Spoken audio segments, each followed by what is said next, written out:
Three components of paid social ads. What's up, everybody? My name is Morii Malveaux here with Paid Media YouTube channel. If you're new to the channel, welcome. This channel is designed to talk about all things paid media, all things about Facebook, Google, Pinterest, you name it, I'm most likely going to talk about it. In this video, I want to quickly go over what are the three components of a paid social ad, and I need to do it in underneath 15 minutes, so let's go ahead and get into it. A quick overview. I'm going to talk about what a paid social ad is, targeting, broad targeting, ad creative examples, and landing pages. And then I'm just going to go over a very quick recap. So, what is a paid social ad? There are three components to go over. We have targeting, which defines who an ad is shown to. Ad creative, which is what the ad says and looks like. And then we have the landing page, where the ad is directing you to. So I'm going to go over all three of those in further detail. So let's start out with targeting. One of the most important first steps when you are launching a paid social campaign on Meta platforms like Facebook or Instagram, or even when you set up the ad, you need to know exactly where you're reaching or who you're reaching to, who you're trying to get to. So this is typically outlined in your overall marketing strategy or clarified during the conversation with your client or your manager. So there are targeting parameters. So those targeting parameters are normally age, location, interests, behavior. All of this helps define who your ads will get shown to. So Meta uses audience signal to match your ad with the right user. So for example, you might target people interested in a sustainable fashion. So with ads so you may put out ads for eco-friendly sneakers or reach home chefs with cookware ads. The more specific and relevant your targeting is, the better chances of reaching people who actually would engage with your offer. So precise targeting not only improves the user experience, but it also boosts the performance and efficiency of your campaign. And then we have broad targeting. So since Meta has steadily removed detailed targeting, because at one point Meta targeting was crazy. Like, there was so many different behaviors that Meta was able to capture, from who you voted for president, what your job title was. But as of now, Meta is a lot broader with their targeting, right? Because of privacy invasion. So Meta has removed a lot of the detailed Facebook targeting, and now they have something called, today's best practices is called broad targeting. So you simply set your campaign to reach everyone in your geographic. And then Meta lets the machine learning find and optimize for the people who are actually engaging. So despite sounding kind of counterintuitive, this is a hands-off approach that's consistently outperforms narrow audience splits. So this allows the ability to scale smoothly as the algorithm really hones in on the high value users.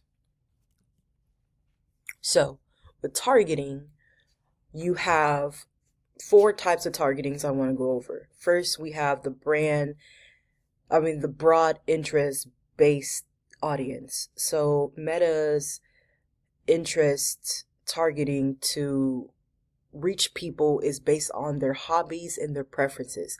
And then you have retargeting audience. So this is normally when viewers or visitors would they've re-engaged with your website in the past by showing them.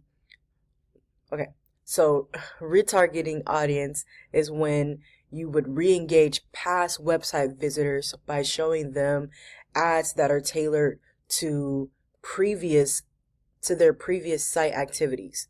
And then you have re-engaged audience. So this would can reconnect with users who have interacted with your organic posts or ads in ways like shares, likes, follows, and then video views. And then we have lookalike audience. So on the platform like Facebook, LinkedIn, or TikTok, you're able to actually upload your customer list to find new users who share your existing customer characteristics. So now we have ad creative. So ad creative there's normally two parts when it comes to ad creative, right?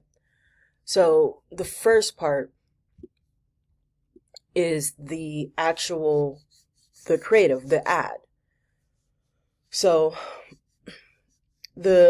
when I say the creative and ad, pretty much talking about this, like the actual picture. This is normally like a static image or a video or a carousel that's normally right here where my mouse is going. And then the ad copy or the copywriting is any text that is above the actual static image or video or carousel. So for this example, for this coffee company, this would be all the flavors of the non-dairy. You get my drift. Okay. So I want to quickly show y'all some ad creative examples just to get more into detail with it. So right here we have the primary text, and this is for just cars, right? So up here we have a primary text, and this is pretty much talking about who, what, when, why, how of whatever ad. So for example, we have Valley Imports. Don't settle for the only SUV on your local dealer lot, so on and so forth. And then we actually have the creative. This creative can either be a static image or a video or a carousel. And then we have the headline at the bottom, and then we also have the call to action. So here's another example. Primary text.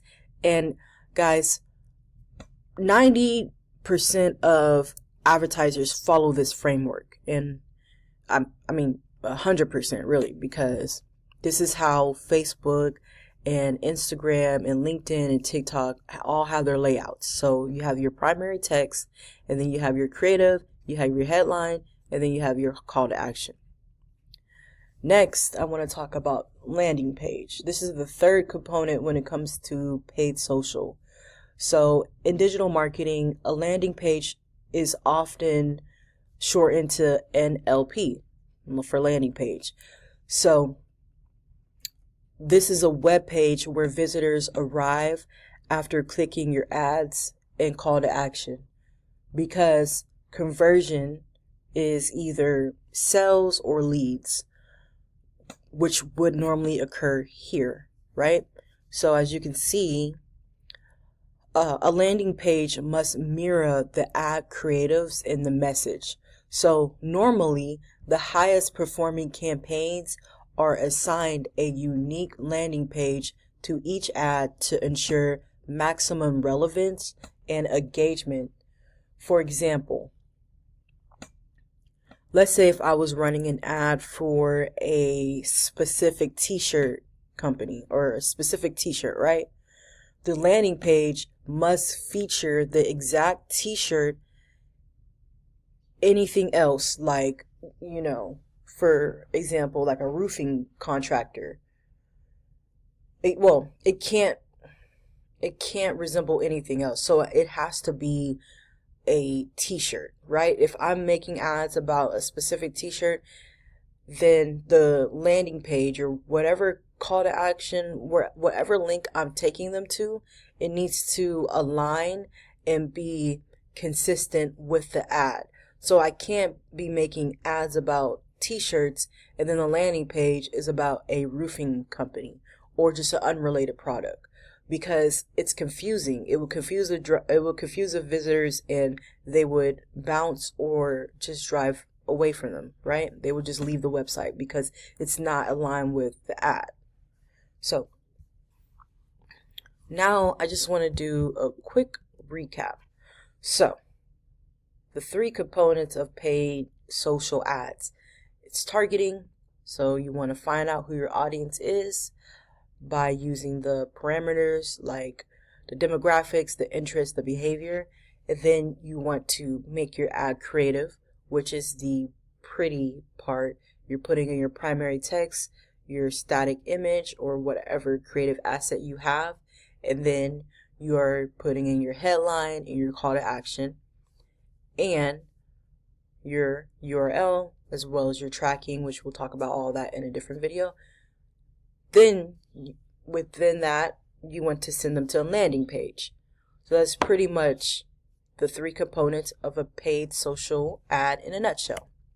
Hope you enjoyed this video. If you like content like this, be sure to like, comment, and subscribe. And I'll see you on the next video. Peace.